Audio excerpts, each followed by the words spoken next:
Hello everyone. Welcome in Power Plant Engineering as an elective of 5th semester Mechanical Engineering. Unit 4 Waste Heat Recovery Unit Cogeneration and Trigeneration. Topic 1 Waste Heat Recovery in Thermal Power Plant. Lecture number 17 prepared by Mrs. Amruta Mundle, lecturer in Mechanical Engineering Department, NIT Polytechnic, Nagpur. Department of Mechanical Engineering has a following vision and mission. You just read the vision and mission of this slide of our department. Content of this lecture as waste heat recovery in thermal power plants, need, opportunity and present practices. Learning outcomes. After completion of this lecture, you are able to identify the components of waste heat recovery unit. Program outcome will be mapped by this table given below as PO1 to PO7 and PSO1 to PSO3. So the time is to discuss about the introduction of waste heat recovery unit. In mind, what is waste heat recovery unit? A valuable alternative to improving overall energy efficiency is to capture and reuse the lost or waste heat that is intrinsic to all industrial manufacturing. तो इसका short form ये है कि waste heat मतलब जो भी हमारे power plant से हीट निकलने वाली है जिसको हमने यूटिलाइज नहीं किया है उस वेस्ट हीट को यानी जो लॉस ऑफ हीट है उसको रिकवर करके कुछ थिंग्स को डिजाइन करके उसकी एनर्जी यूटिलाइज करेंगे for certain manufacturing purpose that is called as a waste heat recovery units. Capture and reuse waste heat is an immersion-free substitute for costly purchase fuels or electricity. तो ये जो power plant से निकलने वाली जो heat है जो हम रिसर्कुलेट करेंगे रिसाइकल करेंगे फॉर सर्टेन मैन्युफैक्चरिंग प्रोडक्शन के लिए तो इसकी cost of fuels and electricity जो दूसरे प्रोडक्ट को बनाने के लिए लगती है वो मिनिमाइज हो सकती है.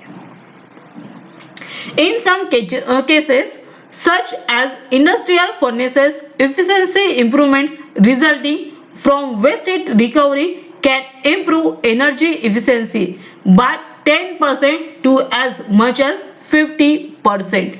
तो ये जो वेस्ट हीट होने वाली जो एनर्जी है जिसको हम रिसाइकल करेंगे और उस प्लांट की जो 10% एफिशिएंसी है उसको हम बढ़ा सकते हैं up to 50%. So waste heat recovery unit as a waste heat recovery unit MHRU is an energy recovery heat exchanger. ये जो waste heat recovery unit WHRU जो है उसे हम energy recovery heat exchanger भी बोल सकते हैं. That transfers heat from process outputs at high temperature to another part of the process for some purpose, usually increase efficiency. The WHRU is a tool involved in cogeneration. तो WHRU means waste heat recovery unit ये tool है cogeneration process का.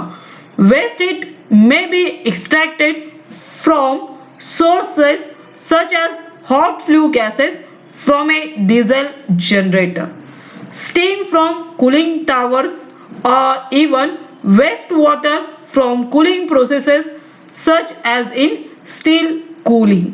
तो ये जो waste heat के वे अलग अलग ऑप्शंस है जो वेस्ट हीट रिकवर कर सकते हैं वो कर सकते हैं flue gases from diesel generator से, देन स्टीम कलेक्ट कर सकते हैं कूलिंग टावर से, वेस्ट वाटर कलेक्ट कर सकते हैं for purpose of steel cooling.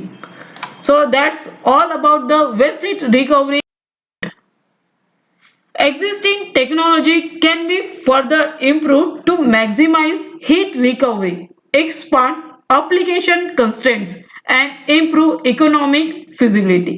तो अभी हम देखेंगे कि उसके लिए एग्जिस्टिंग टेक्नोलॉजी इम्प्रूवमेंट के लिए कौन सी है मैक्सिमम हीट रिकवर करने के लिए, और उसका इम्प्रूवमेंट इकोनॉमिक फिजिबिलिटी कंस्ट्रेंट्स, इसको भी हम डिस्कस करेंगे। As you know that source of waste heat, तो वेस्ट हीट कहां से आती है? Combustion, exhaust, process exhaust, hot gases from dry ovens and cooling tower water. तो सोर्सेस ऑफ वेस्ट हीट जो है वो यहाँ पे हमने ब्लॉक में मेंशन की है। कंबशन एग्जॉस्ट से जो गैसेस निकलेगी, हीट निकलेगी, that is the source of waste heat.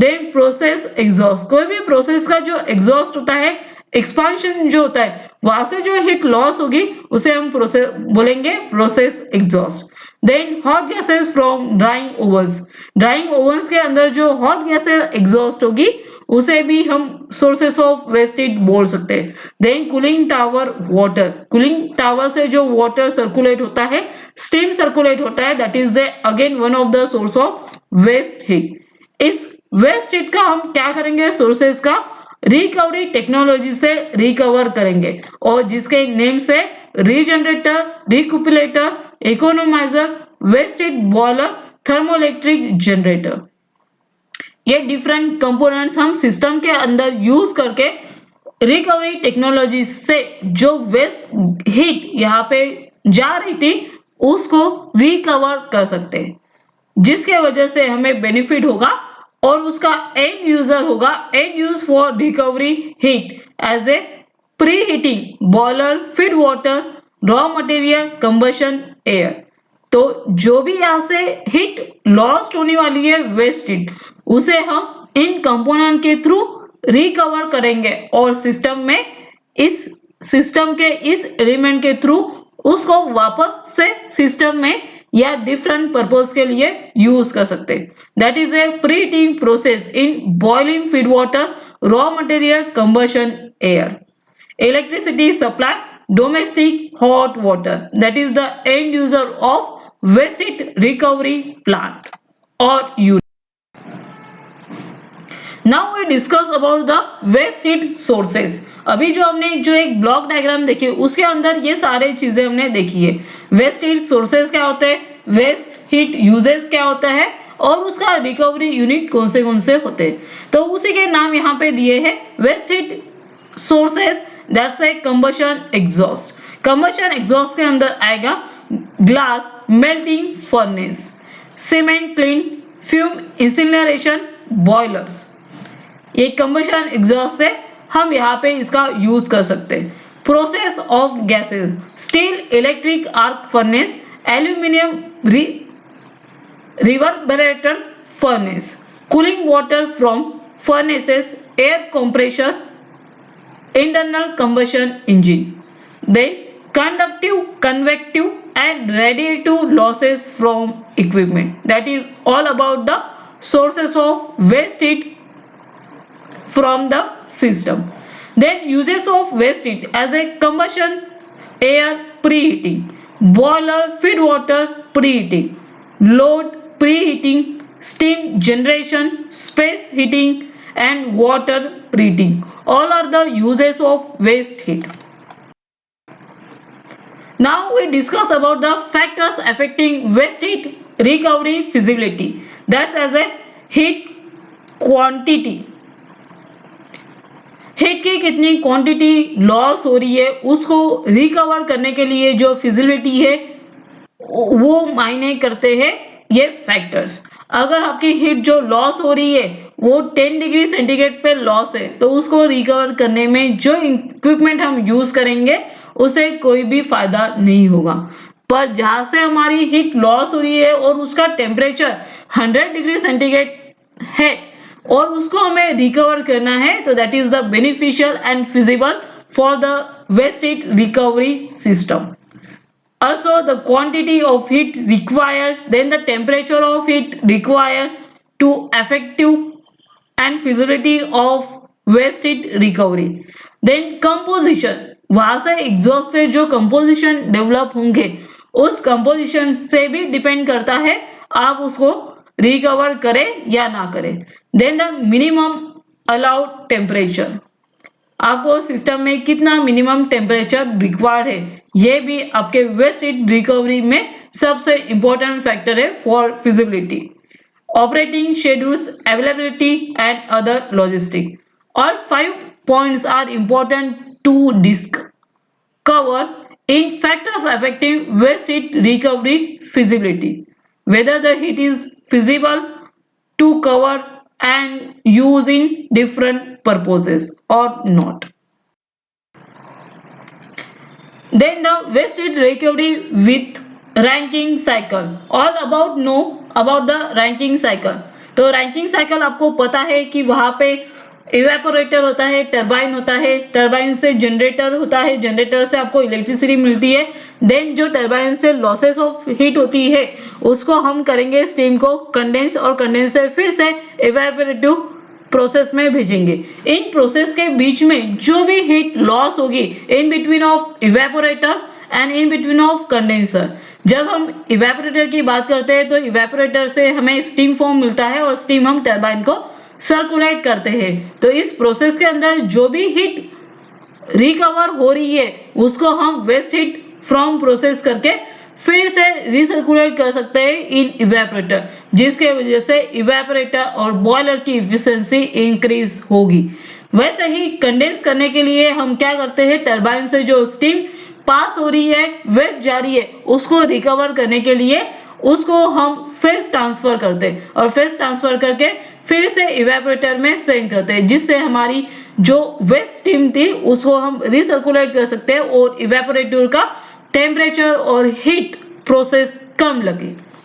तो इस कंडेंसर के बीच में जो एक्टिविटी होगी तो आपका हाई स्टीम वाटर में कन्वर्ट होगा और वाटर में कन्वर्ट करते हुए और साथ में टेम्परेचर भी लॉस करेगा। जो certain amount of temperature loss होगा वो हम कंडेंसर से डिफरेंट सिस्टम के थ्रू उसको एब्जॉर्ब करके वाटर को हीट करने का काम कर सकते हैं as a in condenser process, that is a waste heat recovery with ranking cycle.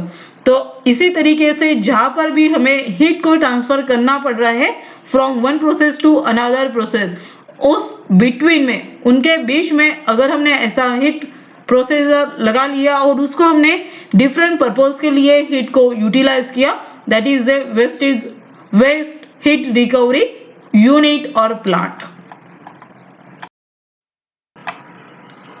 Waste heat recovery technology. So first is a recuperator. Recover exhaust gas waste heat in medium to high temperature application such as soaking or annealing ovens, melting furnaces, after burners. तो रिक्यूपरेटर्स के वजह से भी हम heat को exhaust gas जो waste heat जा रही है उसको रिकवर कर सकते हैं and in high temperature and their application as a soaking or annealing ovens को annealing या soaking करने का काम ये रिक्यूपरेटर के हीट के वजह से हम कर सकते हैं। also is a melting furnaces and after burners. it is based on radiation, convection and combinations. तो ये रिक्यूपरेटर डिपेंड करता है वर्किंग प्रोसेस पे, heat transmission rate in radiation and convection process and combination of the both. That is was one of the technology of waste heat recovery plant or unit. Second is a regenerator. तो आपको पता है कि अगर एक generator के बाद दूसरा जनरेटर हमने यूज किया तो वही हमारी एनर्जी जो लॉस हो रही है दो चीजों के बीच में उसको हम रिकवर कर सकते हैं। One of the example of regenerator as a gas turbine power plant.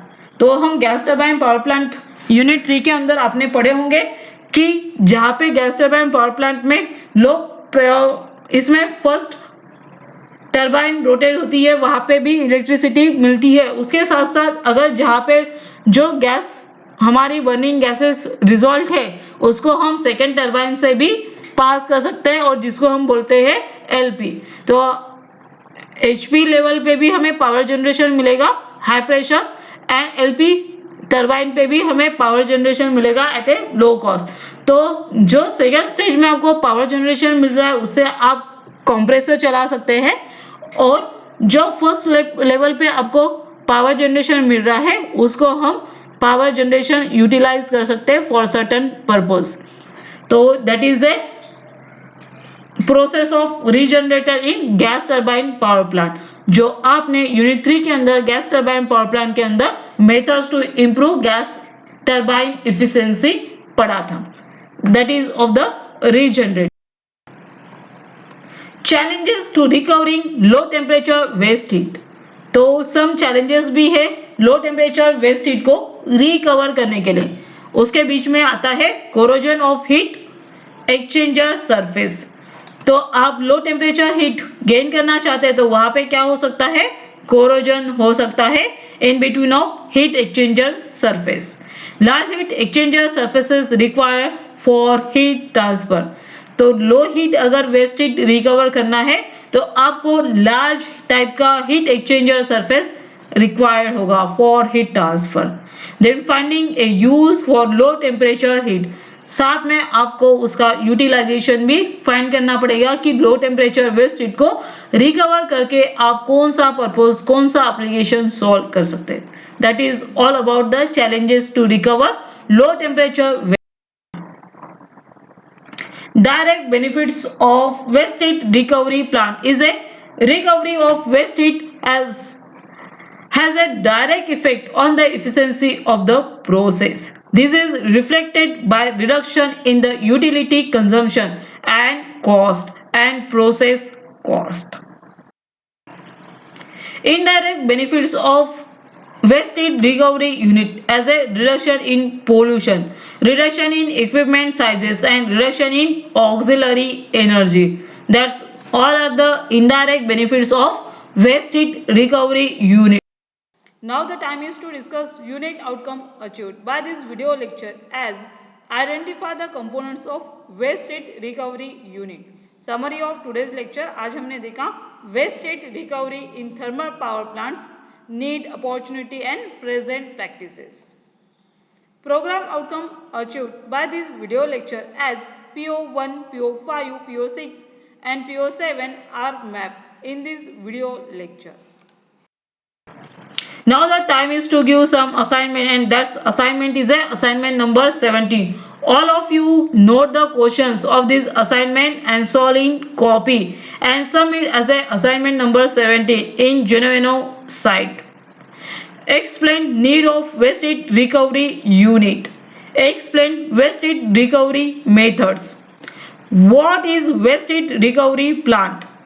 Write advantages of waste heat plant. All are the note all the questions of this assignment and solve in your regular copy and submit as a assignment number 17. If you have any difficulty and unable to solve this assignment question, then watch this video again, refer the notes. If in certain level the problem will not solve by watching this video again, then contact to subject teacher. Thank you. Happy learning. Keep online. Stay safe. Stay